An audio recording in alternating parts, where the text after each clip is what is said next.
I'm here to introduce Heather Greene. I'm Rainer Kostova and I teach in the English department.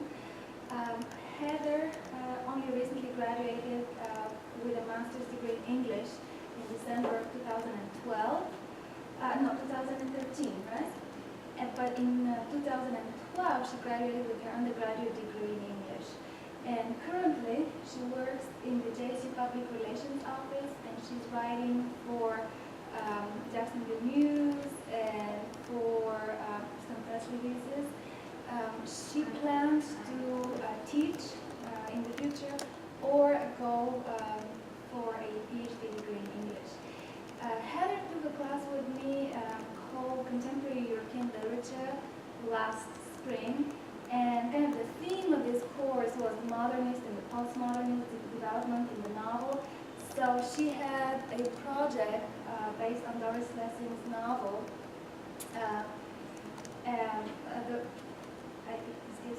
We discussed that novel, of course. The Grass is Singing, sorry for this lapse of memory.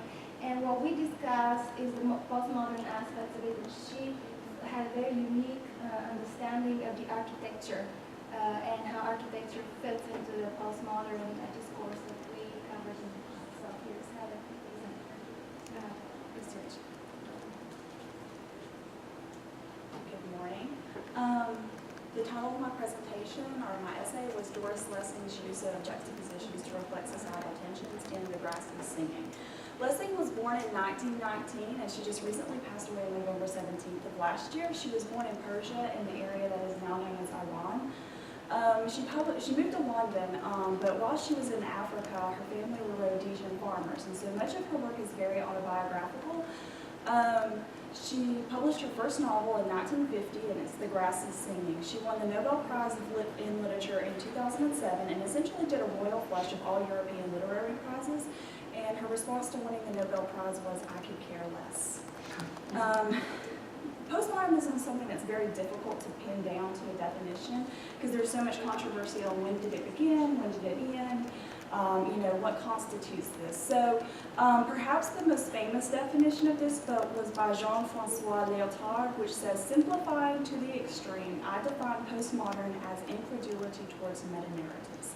And a meta-narrative is what is known essentially as a grand narrative. You're going to be dealing with universal explanations of human existence.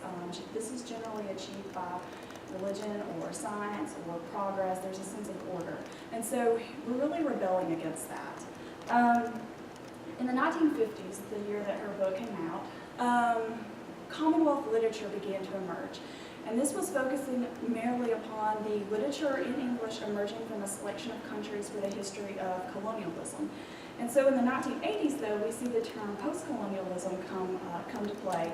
And essentially what postcolonialism is focusing on this idea of being sensitive to the differences in our cultures.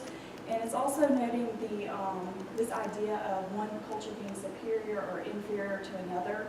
And so her novel is very forward-thinking in that it is post-colonial. It's very post-colonial, and it's calling for a need for change. It's expressing we need change in Southern Rhodesia. So the postmodernists tend to utilize this idea of juxtaposition throughout their work, bringing two different ideas or two different theories or settings together and contrasting and comparing those and just kind of seeing, what we have when we bring those together. And so Lessing does that throughout her novel. She brings together the city life and the farm life. She does this with gender conflicts and racial conflicts, and she does it with internal conflicts with characters quite often. And you also ultimately, the big picture here is contrasting Southern Rhodesia and England and saying we need change, we need to it's really kind of calling for independence in a sense, but it's just showing the state of society as it is.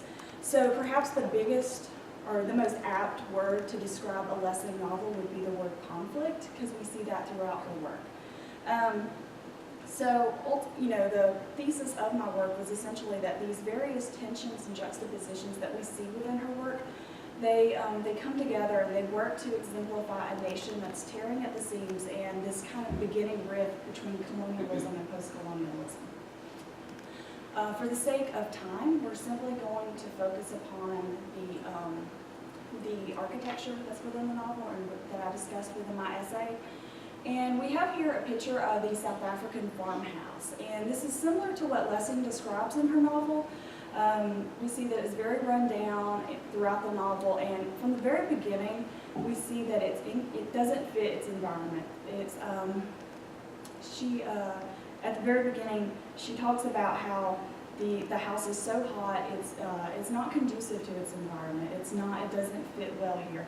We see that the African hut would have been more conducive to the heat and the environment that's in Africa. And so ultimately, the British-style South African farmhouse represents the futility of the British. And Pat Lowe, who I drew from in this particular section in my essay, notes that there's often a connection between the settler or the settler's wife and the settler home.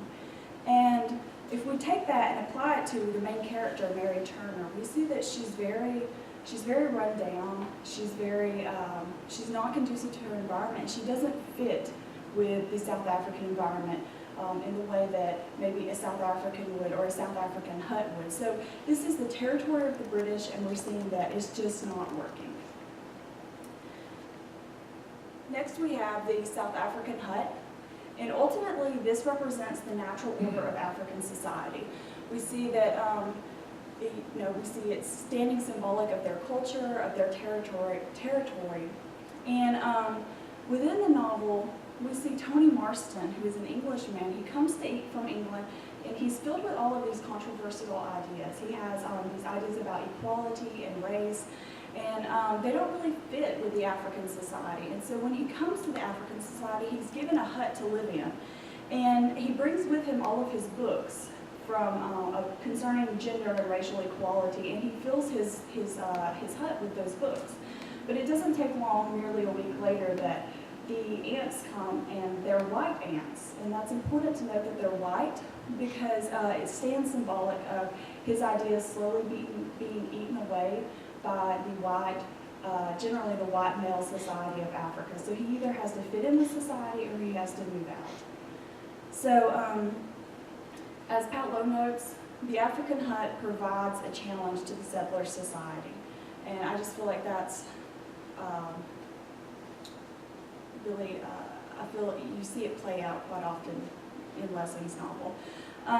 Next we have this idea of the veranda, and Pat Lowe notes that Lessing often defines a veranda as a marginal space, and if we take that and apply it to The Grass is Singing, we see that it works in this novel as well. And spoiler alert, Mary dies on the veranda, okay? So anyways,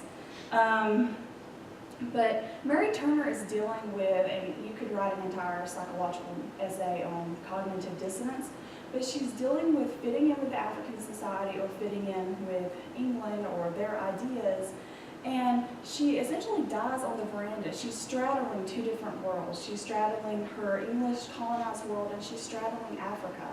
And she dies as an outsider. However, on the night of her death, she has this vision of the African home and their hut and Marston's hut, and it's being consumed by a wild brush.